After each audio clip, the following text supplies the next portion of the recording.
Пловдивска, която малко преди дни беше по най-грозния начин наклеветена, натопена от един агент на чужди служби в лицето на някой си Христо Грозев.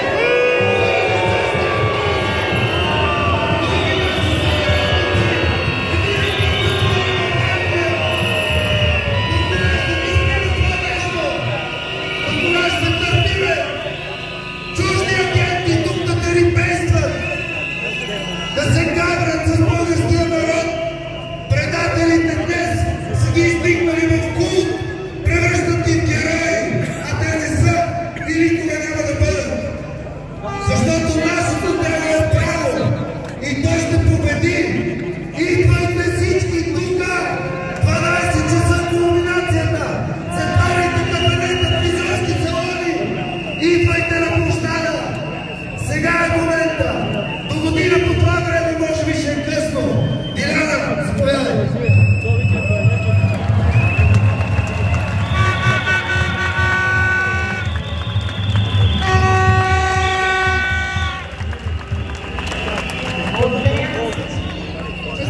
Благодаря за подкрепата. За мен е чест да съм сред вас, защото трябва да покажем, че сме силни, че сме заедно, че не се страхуваме, че сме свободни, че ние ще се борим за бъдещето си и за страната си. Благодаря на всички за подкрепата. Бог да пази България!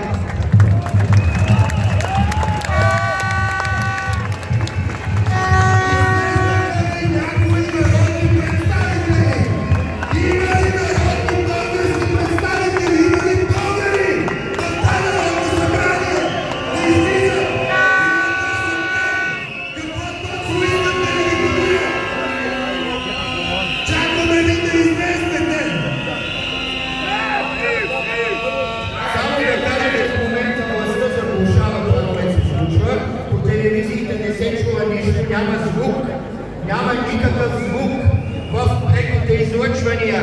Извиняваме се на всички, които гледат. Властта заглушава в момента тези микрофони.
сте дошли тук заради България, едно ще ви кажа, че в света в момента кипят процеси, жестоки процеси, Европа ври, а ние, българите, отиваме подобно на Втората световна война в самоубийствен акт.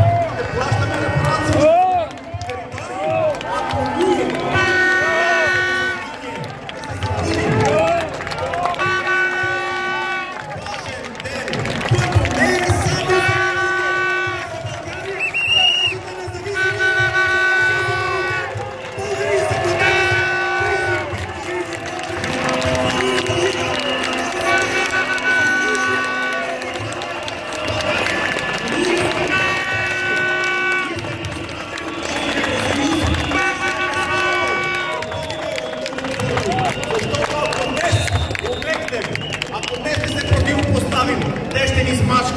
има всякакви идиоти в този парламент. Кинопетовци, които казаха, че България може да бъде тежия инструмент, те да живеят добре. Топли острови, нямат български номера. Те ще ни продадат, ако няма историци, патриоти, българи, които да им пука. Тази държава е загубена. Днес е ден на разделението. Ако ние предадем тази битка, България умира. Ако ние сме малкото камъче на фон на световните процеси и ние на това малко камъче променим нещата, България ще бъде герой като в Първа световна война. След това България е пречупен гръбнак. Ако ние победим, какво следва? Отговорете ми! Ако ние сега победим в цяла Европа, за нас ще говорят за Унгария, ние ще бъдем символ на Европа!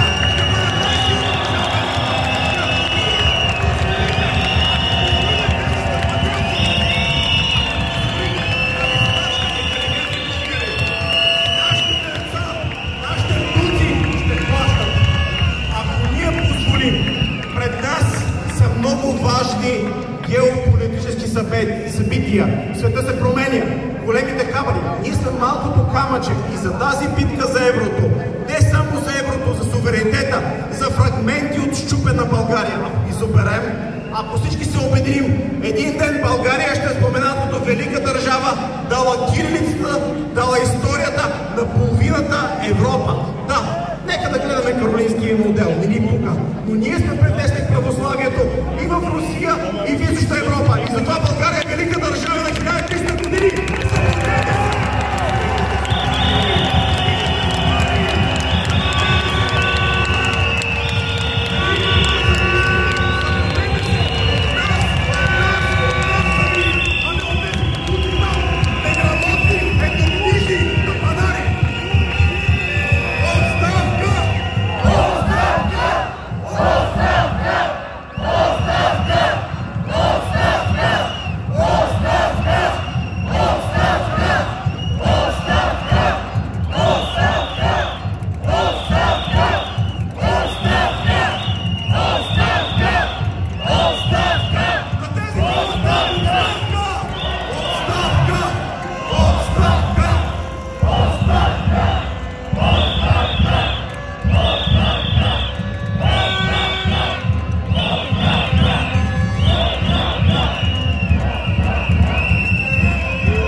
Благодаря на всички, които дойдоха в селото и които днеска са тук. Надявам се още да дойдат.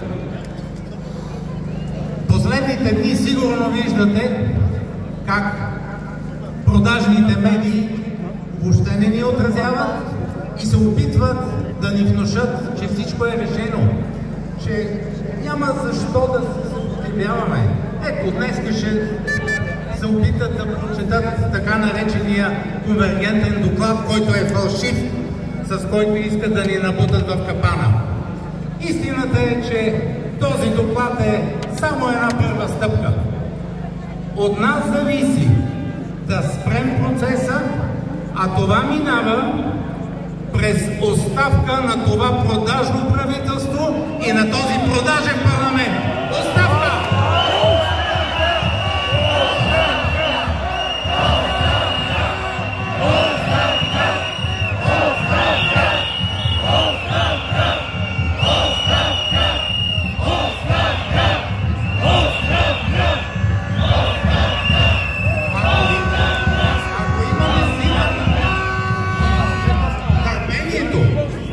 още 3 да протестираме и да ги окупираме, те ще паднат. Защото ние сме много, ние сме силата, ние сме суверена. Оставка! Оставка! Оставка! Оставка! Оставка! Оставка!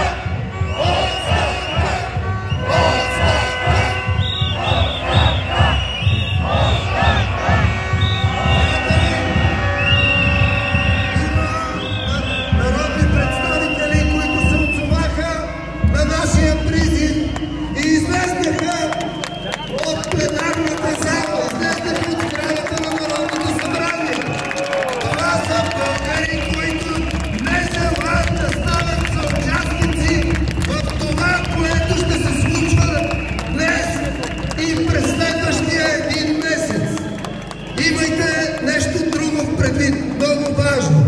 Ако следващите дни ние не се откажем, въпреки че тези измамници най-вероятно днес ще донесат положителен доклад, вярвайте ми, парите са най-страхливото нещо на света. За тях вече България от плячка ще се превърне в имиджова щета, в проблем. Управляващите ги лъжат, че тук всичко е наред, че нещата са под контрол, че има някаква малка група маргинали, които не искат това да се случва, но всички останали подкрепят. Но това, което направихме на 31 май, беше излъчено в целия световен медиен обмен. Това беше показано. Европа ни видя. Това е целта в момента. Излизайте на площада. 12 часа тук трябва да бъдем 100 000 души. Сега ще дам думата на председателя на парламентарната група на Възраждане, които напуснаха парламента. Ако и останалите се присъединят, думата ще бъде дадена на всеки.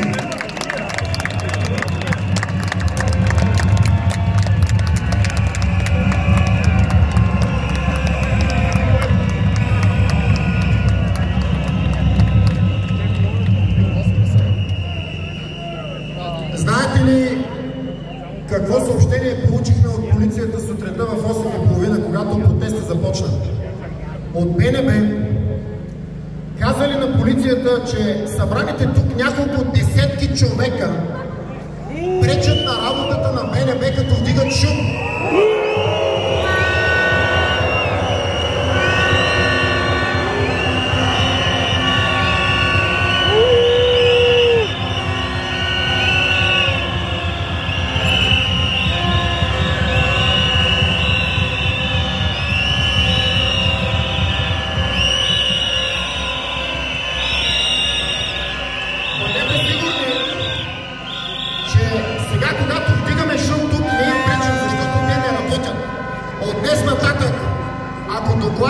Този фалшив, този насилствен доклад, който ще иска да вкара България на сила в еврозоната, да окупира нашите финанси, да открадне нашите пари.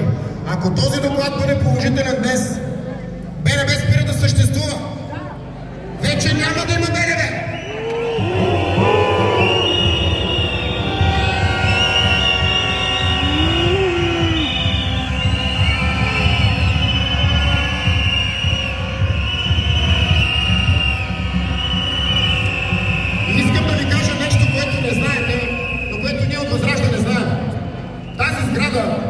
И в момента е почти празна.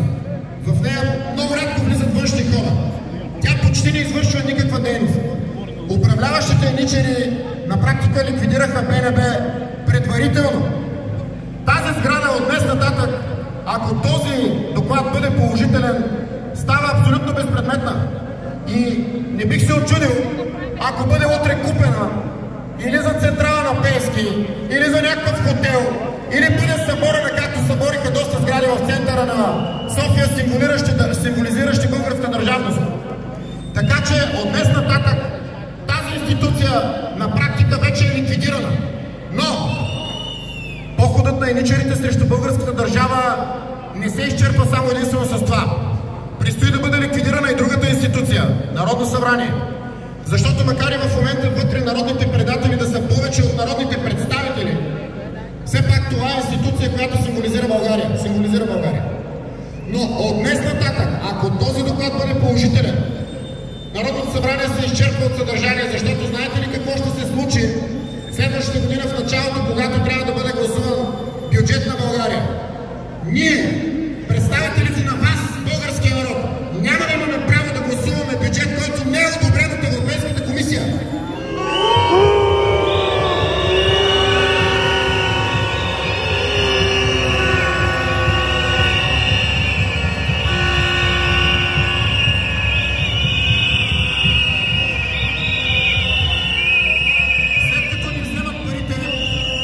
Ще ни вземат и държавата България ще се превърне в една окупирана територия. Тя и в момента е такава в България, в момента има повече чужди войски, отколкото български.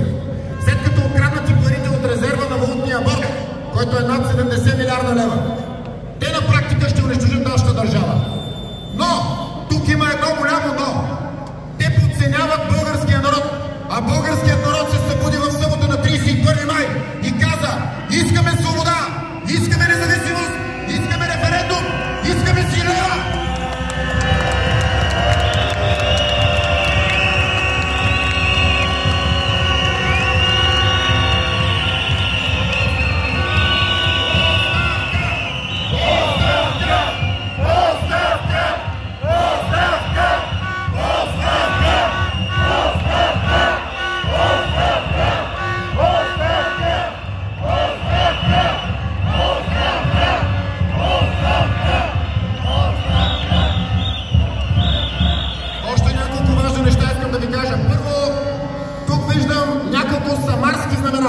Моля, вдигнете ги високо и развейте самарските знамена.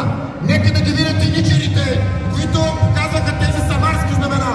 Символът на българското опълчение като руски знамена.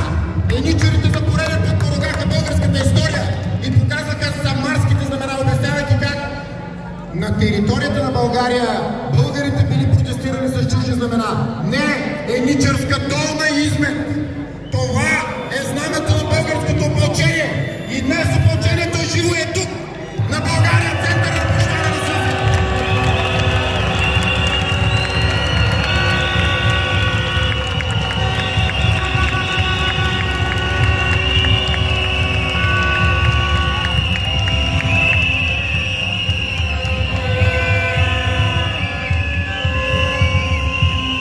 Днес, когато започнах да чета декларация в подкрепа на вас, протестиращите на българския народ, еничерите от ППДБ и Пеевски излязоха заедно, ръка за ръка, ППДБ и Пеевски, ръка за ръка излязоха.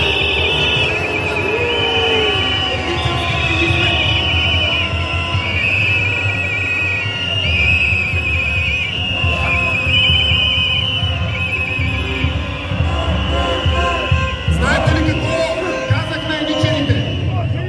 Припомних на еничерите речта на един техен предшественик, Богдан Филов, който в истинската сграда на Истинското народно събрание, не бившия Партиен дом, на 13 декември 1941 година обяснява как България, понеже е подписала договор, трябва да изпълни своите съюзнически задължения към водача на Великия германски райх Адолф Хитлер, към водача на великия италиански народ на фашистска Италия Бенито Мусолини, и трябва да обяви война на Съединените щати и на Англия. Всички стават и му ръкопляскат. В стенографския протокол пише бурни ръкопляскания, викове ура и браво. Опозицията иска думата "ни е дадена". Това звучи ли ми познато? Това звучи ли ми след да се случва сега в парламента? И на мене ми звучи познато, обаче това, което аз им казах, искам и вие да го знаете, защото това ще стане с ваша помощ. 3 години по-късно, след разгрома на нацистска Германия, еничерите, слугите на нацистска Германия на фашистска Италия, са съдени и осъдени на смърт за своите престъпления към България, към българския народ.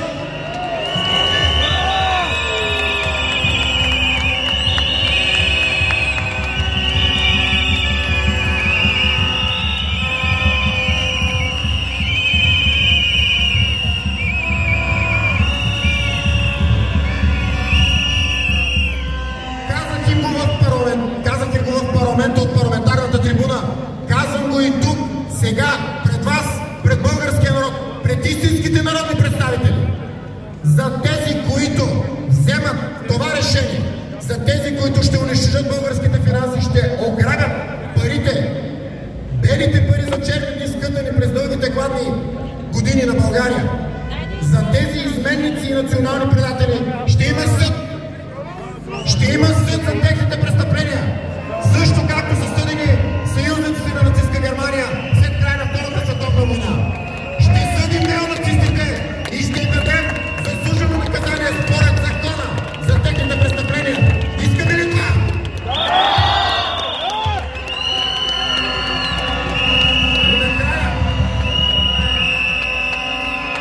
Накрая да кажа нещо, което е изключително важно.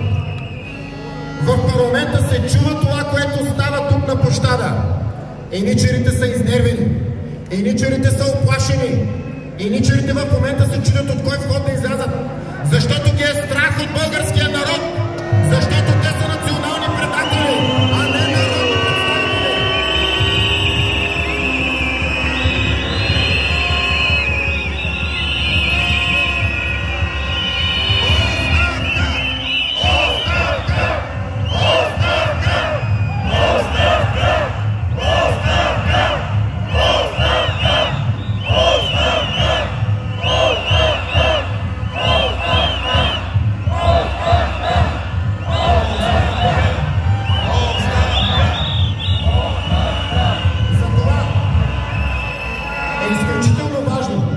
Нашата борба да продължи. Защото еничарите се мислят, че могат да ни причупят от днес нататък. Нищо подобно. Нашата борба първа започва. Искам да ви кажа на финал следното нещо, което ние вече казахме и разпространихме навсякъде, не само в България, но и в чужбина. Ако някой си мисли, че след като ни вкара на сила в еврозоната, ще ликвидира България, много се лъже. Не успяха византийците. Не успяха турците. Няма да успеят и еничарите от Брюксел. Ние ще ги победим. България ще победи. Ще унищожим еврозоната. Ще свинем еврото.